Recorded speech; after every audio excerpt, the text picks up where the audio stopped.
जय माँ काली दोस्तों, हर हर महादेव। कैसे हो सभी? आशा करती हूँ सभी अच्छे होंगे, खुश होंगे और स्वस्थ होंगे। तो आज का विषय है कि जिनके ऊपर सवारी आती है वो सवारी वाले व्यक्ति अपने घर का और अपना संकट स्वयं क्यों नहीं काट सकते।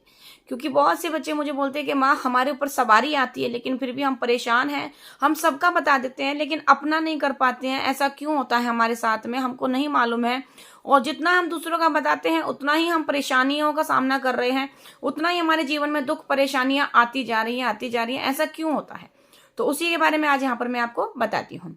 देखिए, जब भी हमारे ऊपर सवारी आ रही है, सवारी दो प्रकार से आई है, जैसे कि मैंने आपको कई बार बताया है और हर ज्ञान में मैं आपको यही बताती हूँ कि सवारी दो प्रकार से आती है। ठीक है। वैसे मानकर चलिए तो सवारी तीन प्रकार से भी आ जाती है हमारे शरीर पर। क्यों? एक तो सवारी हमारे विरासत में चली हुई है, जैसे कि हमारे दादा परदादा के समय अगर कोई भी हमारे 7 पीढ़ी से भी पुस्तकें अगर हमारी कहीं पर भी कोई गद्दी चली हुई है और वहां सवारी को अगर वचनबंद नहीं किया गया है तो सवारी पीढ़ी दर पीढ़ी हर पीढ़ी में किसी ना किसी के ऊपर सवारी आती है। जैसे कोई किसी के दादा ससुर की चल रही है, बहू पर आ गई, पोते पर आ गई, बहू के पोत्र बहू पर आ गई, बेटे पर आ गई या बेटे की बहू पर आ गई। किसी ना किसी पर कुल में सवारी आ जाती है अगर किसी की गद्दी कभी चल रही है तो वो कुल की सवारी होती है। वो सवारी हमको विरासत में मिली हुई होती है। तो वो सवारी जब हमारे ऊपर आती है तब भी हमारे शरीर में दिक्कत होने लगती है, तब भी हमारे घर में समस्याएं आने लगती हैं। तो उसका भी कारण क्या है वो भी मैं आपको बताती हूँ यहाँ पर।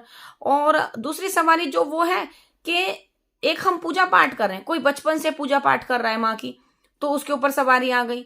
किसी ने बीच में से आकर माँ की पूजा पाठ शुरू कर दी तो सवारी आ गई। बहुत से बच्चे तो ऐसे हैं कि उन्होंने 2 साल से ही माँ की पूजा शुरू करी है और उनके ऊपर माँ भगवती की कृपा सवारी आती है। 6 महीने में माँ की सवारी आ जाती है। अब वो क्यों होता है?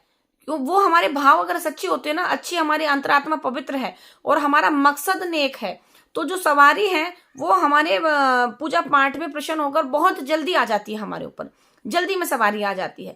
जैसे किसी ने महीने 2 महीने ही भोग प्रसाद दे पाया है और भाई माँ की कृपा शुरू हो गई है, तो वो लोग कहते हैं हमने तो कभी पूजा करी नहीं थी, हमने तो अभी अभी शुरू करी है, माँ की सवारी कैसे आ गई? तो वो हमारे भाव के ऊपर, हमारी आत्मा के ऊपर, क्योंकि हमारी आत्मा अच्छी है, पवित्र है और हमारे भाव अच्छे और नेक हैं, तो सवारी और जल्दी आ गई। अब तीसरी सवारी वो आती है गुरु कृपा से, क्योंकि हमको पूजा पाठ के बारे में कोई ज्ञान नहीं है, कुछ भी नहीं हम जानते हैं, लेकिन हमने गुरु धारण करा है, गुरु ने हमें शिक्षा दी है, गुरु की देख रेख से हमने पूजा पाठ करी है, भोग प्रसाद दिया है, माँ की पूजा पाठ की है, साधना करी, सिद्धि करी, जिसके द्वारा गुरु के आशीर्वाद से हमारे ऊपर सवारी आई है। अब जो सवारी गुरु के आशीर्वाद से आती है, मात्र वही सवारी जो है अगर आ रही है हमारे ऊपर, तो उसकी वजह से हमारे शरीर में कोई भी दुख परेशानी नहीं आती है, कोई भी तकलीफों का सामना हमको नहीं करना पड़ता।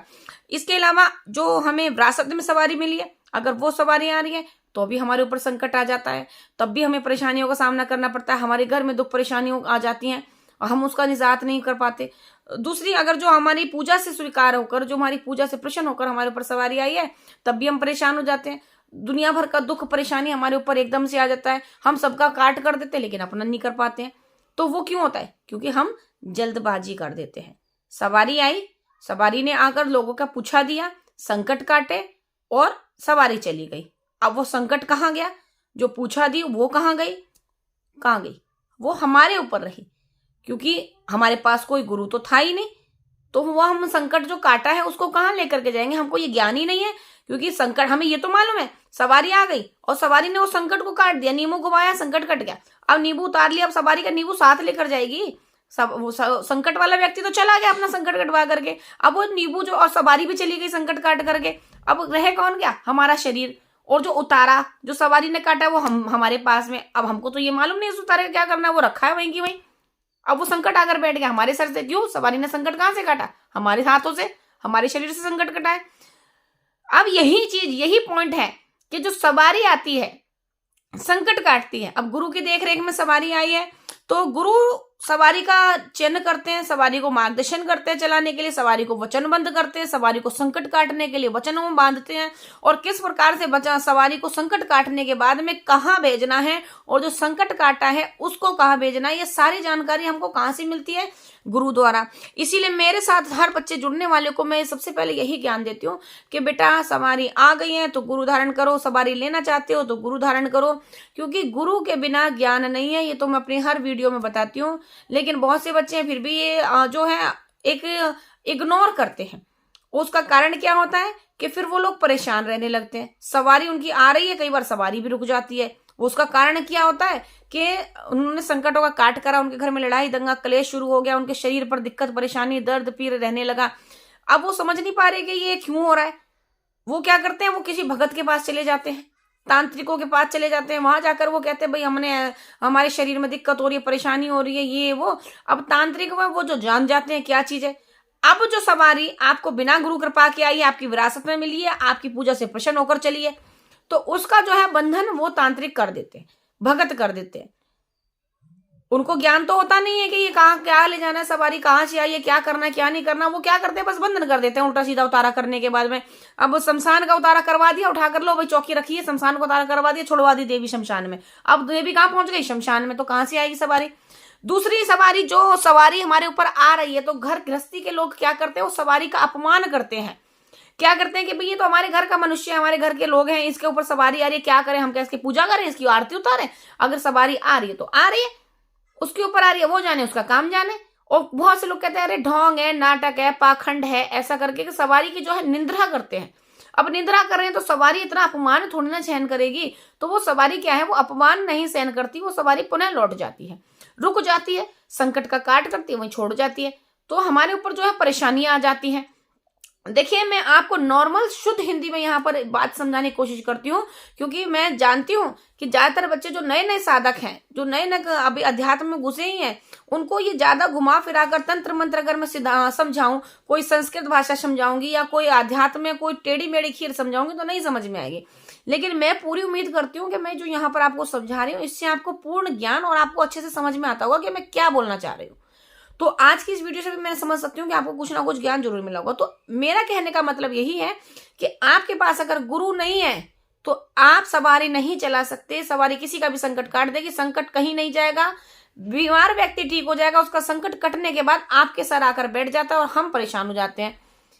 क्यों? क्योंकि हमारे पास ज्ञान की कमी है, हमारे पास ज्ञान ही नहीं है कि उस संकट को काटने का हमको भेजना कहाँ है। और हम अपना संकट क्यों नहीं काट पाते? क्योंकि वो भी हमको ज्ञान की कमी नहीं है। अब सवारी आकर हमारा खुद का संकट तो नहीं काटती है, बिना गुरु के सामने वाले व्यक्ति का संकट काट देती है और हमारे सर पर बैठ जाता है संकट। अब यही गुरु होता तो वो गुरु के पास हम पहुंचाते, भाई संकट काटा है, ये ऐसा है, ये वो है, हम मार्गदर्शन लेते और गुरु हमको बताते भाई इसका तुमको विसर्जन करना है, कि कहीं हवन में देना है, या इसकी कहीं पर आहुति देनी है, या चौक चौराहे पर छुड़वाना है, या शमशान में छुड़वाना है, किस विधि से छुड़वाना है, कौन सी विधि करनी है, ये सारा ज्ञान हमको गुरु से मिलता है। लेकिन अब हमारे पास गुरु नहीं है तो हमारे ऊपर परेशानी आ जाती है। अब हमको ये भी ज्ञान नहीं है कि हमारे ऊपर हमको ये संकट आया, ये काटना कैसे है, क्योंकि ये सारा ज्ञान तो गुरु से ही मिलता है। तो इसीलिए अगर आप पे सवारी आ रही है तो सर्वप्रथम आपका कार्य क्या बनता है कि आप गुरु धारण करिए। गुरु के बिना आप सवारी को नियंत्रण नहीं कर पाएंगे, गुरु ही चलाएंगे सवारी को। बहुत से लोगों के ऊपर तो सवारी है लेकिन उनको यही नहीं मालूम हमारे ऊपर सवारी है। वो लोग क्या सोचते हैं कि हमारे ऊपर कोई जिंद भूत प्रेत की सवारी आ गई। उनका मन कर रहा है झूमने को, नाचने को, हाथ पैर पटकने को, शरीर दर्द कर रहा है हाथ पैर पटकने को, सवारी जोर पकड़ रही है लेकिन वो रोके पड़े हैं। क्यों? उनको यही नहीं मालूम कि सवारी है। वो लोग सोचते हैं कोई जिंद मशान भूत प्रेत है। यही लोग गड़बड़ी कर जाते हैं, धोखा खा जाते हैं और वो अपनी सवारी का जो है बंधन करवा बैठते हैं गलती से, अज्ञानता के कारण। तो ये अज्ञानता ना करे, सिर्फ और सिर्फ माँ भगवती के चरणों में बने रहिए, माँ भगवती से आस्था बनाए रखिए और गुरु दीक्षा लेकर आप गुरु धारण करिए और गुरु की देखरेख में अपनी सवारी का चयन करिए, सवारी को चलाइए, तो आपके ऊपर आजीवन कभी संकट नहीं आएगा गुरु की देखरेख में अगर आप सवारी चलाते हैं तो। क्योंकि जो गद्दी लगा रहे हैं उनको भी गुरु की आवश्यकता है, जो गद्दी नहीं लगा रहे हैं अगर वो भी गुरु धारण करते हैं तो उनका मार्गदर्शन ही होगा, उनके साथ कुछ गलत नहीं होगा। तो अगर मेरा वीडियो अच्छा लगा हो और मेरी बात समझ में आई हो तो वीडियो को लाइक जरूर करें, साथ ही वीडियो को शेयर भी कर दें ताकि और भी ऐसे बच्चे इस चैनल के माध्यम से इस पर जुड़े। और वीडियो को लाइक कमेंट शेयर जरूर करें। चैनल पर पहली बार आए तो चैनल को साथ के साथ सब्सक्राइब जरूर कर दें।